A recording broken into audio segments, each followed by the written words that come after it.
My name is Claire Bennett, and I am 30 years old. I built my company from a converted garage with no investors, no safety net, and no one in my family who believed I would last 6 months. Today, standing backstage at the National Clean Energy Summit in Chicago, about to walk out in front of 1,200 industry leaders, my father sent me a message that nearly knocked the breath out of me. But what happened 4 minutes later changed absolutely everything. If you are watching this right now, drop a comment and tell me where you are tuning in from. Hit that like button and subscribe. Because this is a story about what happens when the person who was supposed to believe in you most becomes the reason you believe in yourself completely. Growing up the only daughter in the Bennett household meant growing up invisible in a specific and particular way.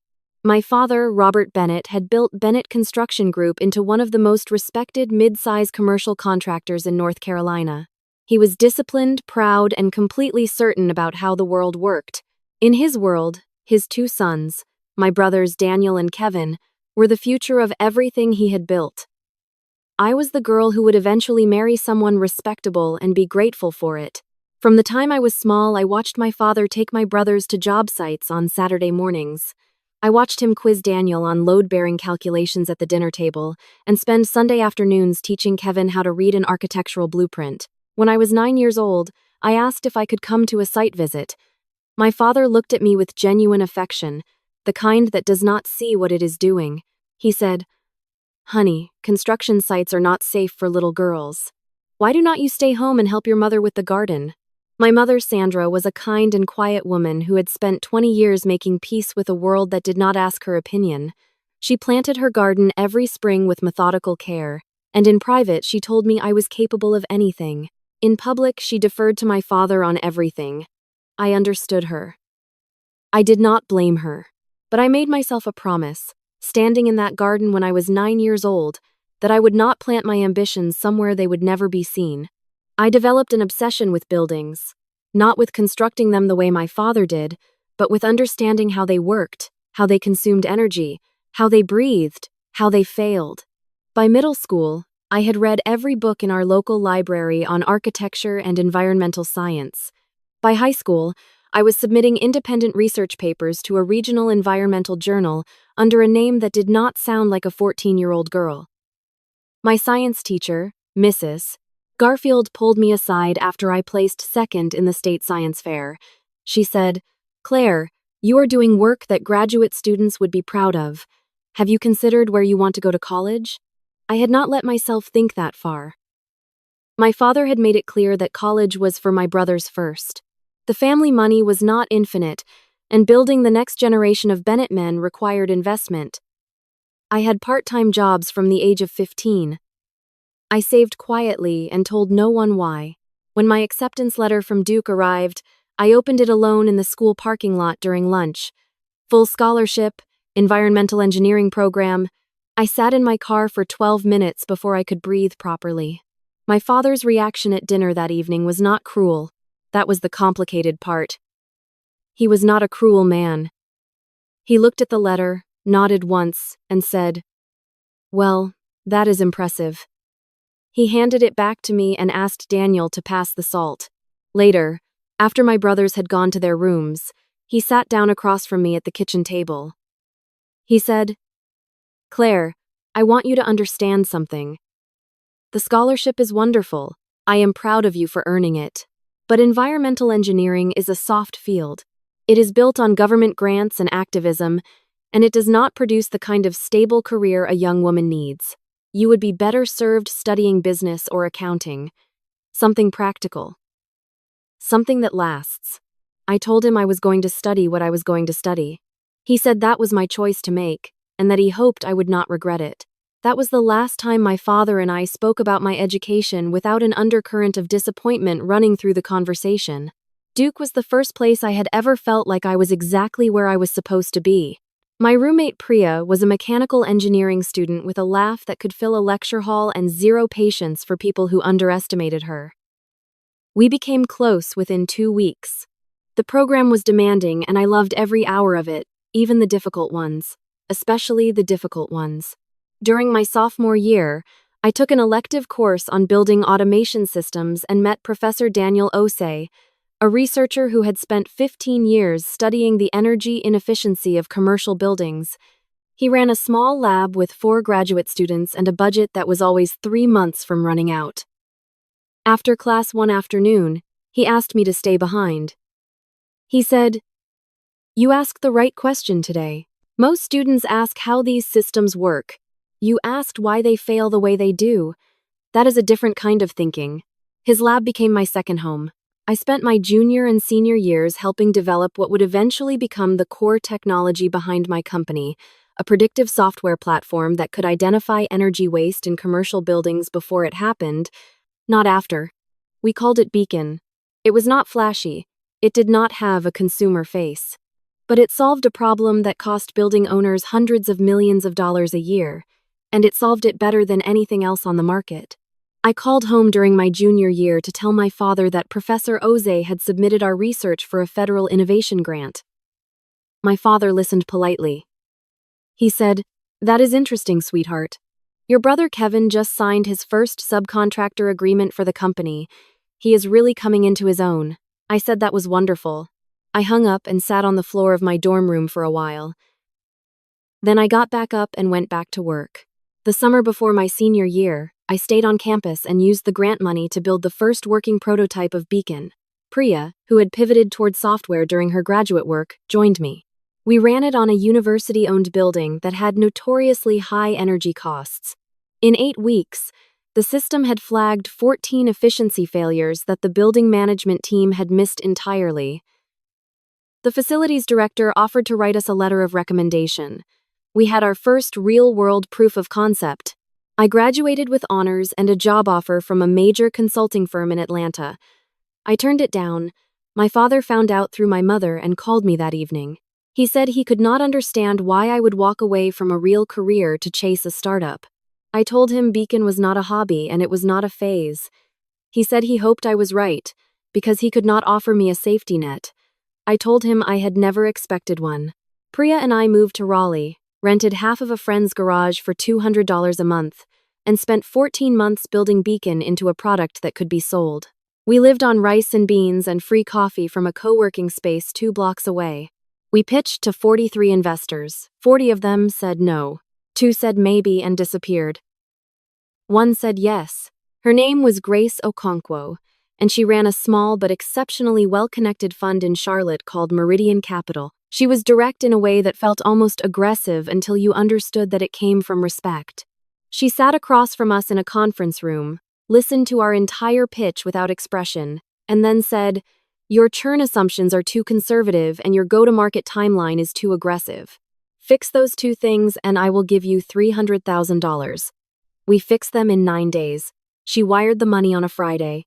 With Grace's investment, we moved into a real office, hired 2 developers, and began approaching commercial real estate firms directly. The rejections continued, but they became more specific, which meant we were getting closer. After 4 months, a property management company in Charlotte agreed to pilot Beacon in a 12-story office building they owned. At the end of the 90-day pilot, their energy costs had dropped by 22%.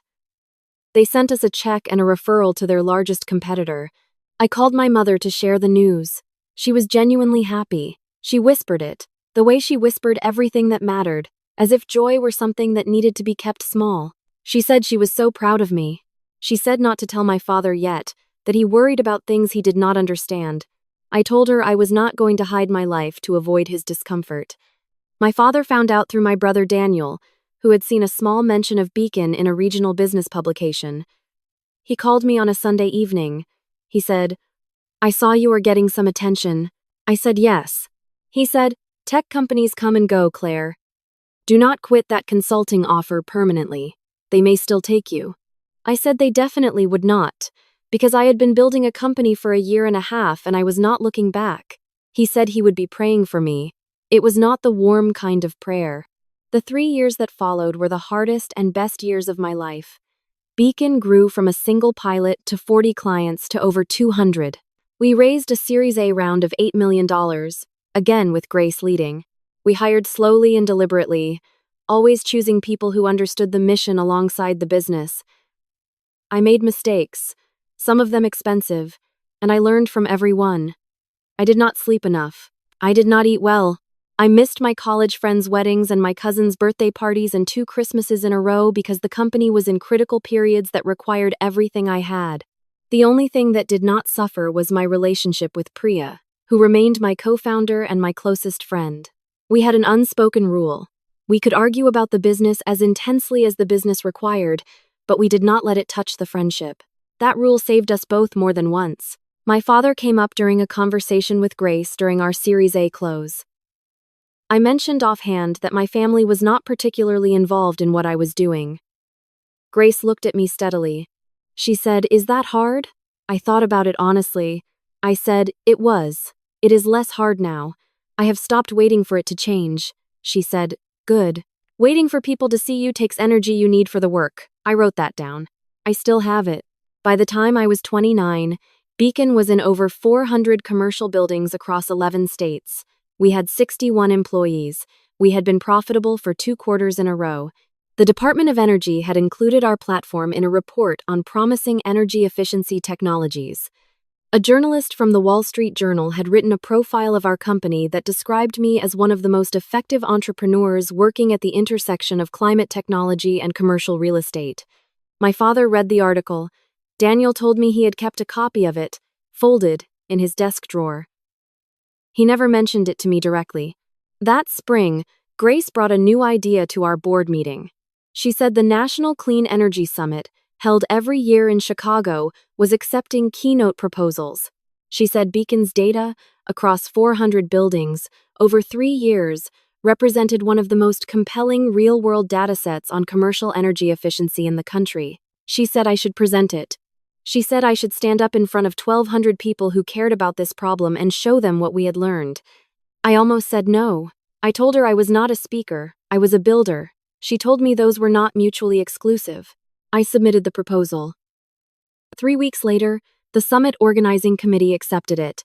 I was scheduled as the Wednesday morning keynote, the second day of the conference, the slot they gave to presentations they were most confident in. I spent 6 weeks preparing. I worked with a speaking coach. I revised the presentation 41 times. I ran it for our team twice and incorporated their feedback. Priya sat in the back of our conference room during the final run-through and cried a little, which she would deny completely if asked. The night before I flew to Chicago, I called my mother. I told her about the keynote. She said, "Oh, Claire, that is extraordinary. Your father is right here. Do you want to speak to him?" There was a brief silence on the line. My father took the phone. He said, "Your mother tells me you are speaking at some conference." I said, "Yes, tomorrow morning." He said, "Be careful not to oversell things you cannot deliver. Environmentalism has a way of over-promising." Then he passed the phone back to my mother. I sat with that for a few hours. Then I packed my bag and went to sleep. Chicago in April was cold and bright. The summit was held at the McCormick Place Convention Center, a building so large that it had its own zip code. I arrived at 7 in the morning for a stage walkthrough, stood at the podium with the empty hall stretching in front of me, and felt something settle into place. This was what the last 8 years had been building toward. Not the talk itself, but the standing here. The having done the work that earned the right to stand here. The hall filled up by 9:45. 1,200 seats, nearly all occupied. I stood backstage with my clicker in my hand and my phone in my jacket pocket, which I had deliberately kept on silent but not turned off. Grace had texted me at 9 that morning. She said she had something to tell me after the talk, something that could not wait long, but that I should focus on the keynote first. I did not ask what it was. I trusted her enough to hold it. At 9:58, the conference director came to get me. She was brisk and kind, the way people are when they run events for a living. She said, "You are going to be great." I said I hoped so. She smiled and said, "No, I have read the abstract 3 times and the data is extraordinary. You have earned this room." I was 40 seconds from walking on stage when my phone buzzed in my pocket. I had it on vibrate for a reason I still cannot entirely explain. Some instinct that something would come. I pulled it out. It was a text from my father. "I have been thinking. I spoke to Kevin this morning about bringing you on as a sustainability consultant for Bennett Construction. It would give you a real foundation. Something stable. Your experiment has gone on long enough, Claire. It is time to come home and be part of this family. I read it twice. I want to be honest with you about what happened in my body in that moment. There was the familiar ache, the one that had lived in my chest since I was 9 years old and got left behind on a Saturday morning. There was something that moved through my hands that was almost anger, but underneath both of those things was something that surprised me, a kind of clarity. He was still doing it, even now, even here, even at the exact moment I was about to walk onto a stage where 1,200 people were waiting to hear what I had built. The conference director touched my arm gently. 60 seconds, she said. I put the phone back in my pocket. I walked out. The applause when I appeared was warm and immediate. I stood at the podium, looked out at all those faces, and began. I told them about a building in Charlotte that was hemorrhaging $40,000 a year in preventable energy waste. I told them about what Beacon had found in the first 48 hours of monitoring. I walked them through our data from 400 buildings across 11 states. I showed them what commercial energy inefficiency actually looks like when you map it at scale, and I showed them what changes when you address it systematically before it fails rather than after. The room was quiet in the way that rooms get quiet when people are genuinely listening. Not polite quiet. Engaged quiet. I had prepared for 40 minutes. When I finished, I had spoken for 43 and nobody had moved. The applause was long. 2 people in the front rows stood up, and then more, and then most of the room. I stood at the podium and felt something I do not have a clean word for. It was not triumph. It was more like arrival. I walked off stage and my phone was already buzzing. I assumed it was Grace. It was Grace, but it was not the message I expected. She said, "Claire, I need you to step somewhere private right now. I found a corridor behind the staging area," she said. I have been on the phone since 7 this morning. Hartwell Energy Group reached out last night through our board contact. They want to acquire Beacon. Their initial offer is $48 million. They want a response by Friday. I put my hand against the wall. $48 million. She said, "This is preliminary. We can negotiate. I think we can get to 60, possibly more, given the DOE relationship and the contracts we have pending." But Claire, this is real. This is a formal offer from a publicly traded company. They watched the summit registration list and they know you are the keynote. They are not waiting. I asked her if she had told Priya. She said she was calling her next. She said, "Go back out to the conference floor. Smile. Do not say anything to anyone yet. I will handle the communications. But I wanted you to know because you deserve to hear it before anyone else." I ended the call and stood in that corridor for a long moment. $48 million. For the company I had started in half a garage.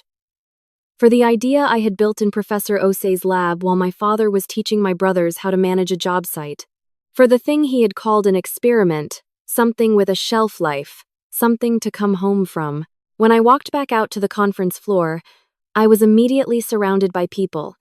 Other speakers, researchers, journalists, executives from firms I recognized. A woman from a federal energy agency shook my hand and said our dataset was the most comprehensive she had seen from a private company in this space. A researcher from MIT asked if we had published. A developer from Portland asked about piloting Beacon in a new mixed-use project. And in the middle of all of it, my phone buzzed again. My father. I stepped to the edge of the room and read it. He had seen a notification. An alert from a business news app he used for construction industry updates. The headline had included my name and the word acquisition. He had written, "Is this true? They are buying your company?" I looked at the message for a long time.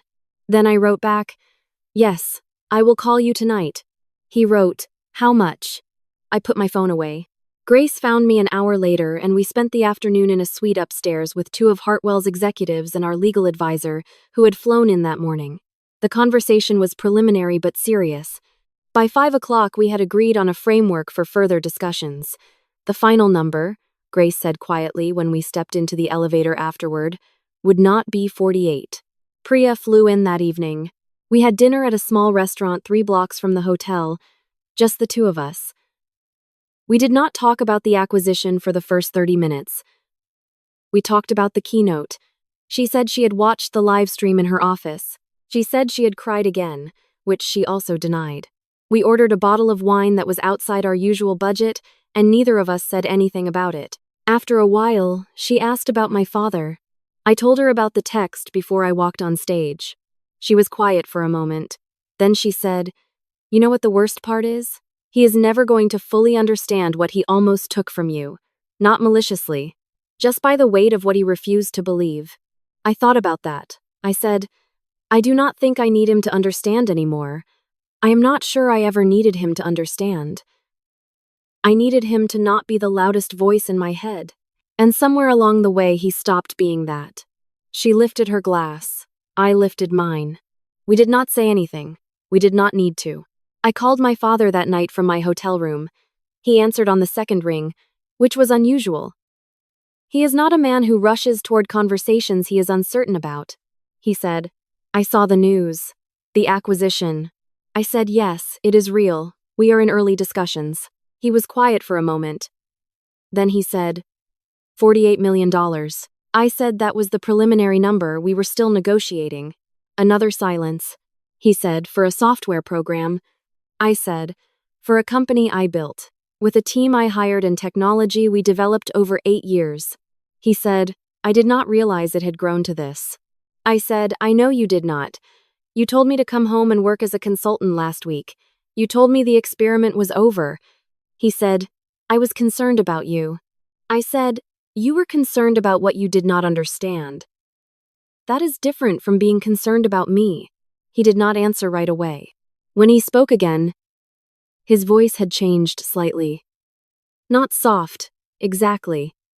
My father was not a soft man, but quieter. He said, "Your brothers saw the coverage today. Daniel said your keynote was impressive." I said, "I am glad." He said, "I want you to know I am proud of what you have accomplished." I sat with that for a moment. 30 years of waiting for those words. And now here they were, and they felt smaller than I had always imagined. Not because they were not meaningful, but because the person they mattered most to was me, and I had already given myself what I needed without them. I said, "Thank you. That means something to me. But I want to be honest with you, because I think honesty is the only thing that will actually move us forward. You spent a long time telling me I was heading toward failure. You offered me a safety net that was actually a ceiling. I did not build Beacon despite that. I built it with all of that as fuel, and I am grateful for my own stubbornness because it worked. But I want you to hear this clearly, not as an accusation, just as the truth. I built this without your belief. And I would have built it faster and easier with it." He was quiet. I said, "The door is not closed. I am not walking away from our family, but I am not going to minimize what I have done to make you comfortable either. And I am not coming home to be a consultant. I am a CEO of a company that is worth considerably more than $48 million. And the people at the table across from me know that." He said, "I never thought you would get this far." I said, "I know, I always knew I would." We stayed on the phone for a few more minutes. The conversation found something softer toward the end. Not resolution exactly, but the beginning of something different. My mother got on briefly, and I could hear that she had been crying. She said, "I should have stood up for you more. I should have said something all those years." I told her that what mattered was now, and that now was good. I hung up and sat for a long time in the quiet of the hotel room with Chicago lit up outside the window. The acquisition closed 11 weeks later at $63 million. Priya and I split the founder equity. Grace's fund returned 4 times their investment. Our 61 employees received retention packages and transition terms that gave them real security. Professor Osei, who had remained an informal advisor for years, received a small percentage I had set aside from the beginning without telling him. When I called to tell him the number, he laughed so long and so hard that I started laughing too, and neither of us could speak for almost a minute. My father came to the closing dinner. It was the first time I had seen him in 2 years. He was older, which I expected. What I did not expect was how he looked at me when I walked into the room. Not with the distant approval of someone acknowledging an outcome he cannot dispute. Something closer to seeing me for the first time.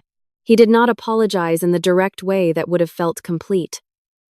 I have made peace with the fact that he probably never will. Not in the words I would have chosen.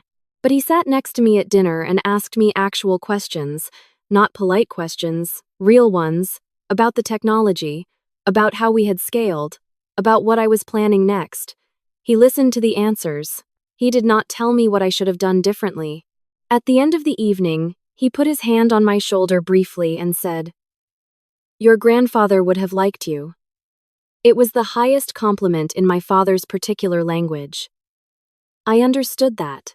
3 months after the closing, I used a portion of my proceeds to fund a grant program for women in clean energy entrepreneurship. The first cohort was 12 women from 9 states. I met with each of them individually. One of them, a 26-year-old named Jordan from rural Kentucky, told me that her family had told her that climate work was a liberal fantasy and that she should study nursing if she wanted to help people. She asked me how I had kept going when no one in my immediate world believed in what I was doing.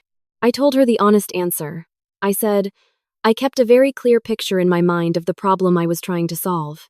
Not the money, not the recognition, not even the satisfaction of proving people wrong, though I will not pretend that was entirely absent. I kept the picture of the problem, the wasted energy, the buildings failing quietly, the gap between what existed and what was possible. That picture was always more vivid than my father's doubt. When his voice got loud, I looked at the picture. She wrote that down. I thought about my 9-year-old self in that garden, the promises I made that she had no reason to believe would be kept. I thought about every Saturday morning I had stayed behind while my brothers drove away to job sites. I thought about the letter from Duke opened alone in a parking lot. I have no interest in building a story out of bitterness. What happened shaped me, and I would not trade the shape. But I will say this clearly, for anyone who is in the middle of that story right now, the version where you have not reached the ending yet, the people who refuse to see you are not the ones who determine what you build. They are not even relevant to it, except as occasional proof that you were right to believe in yourself before anyone else did.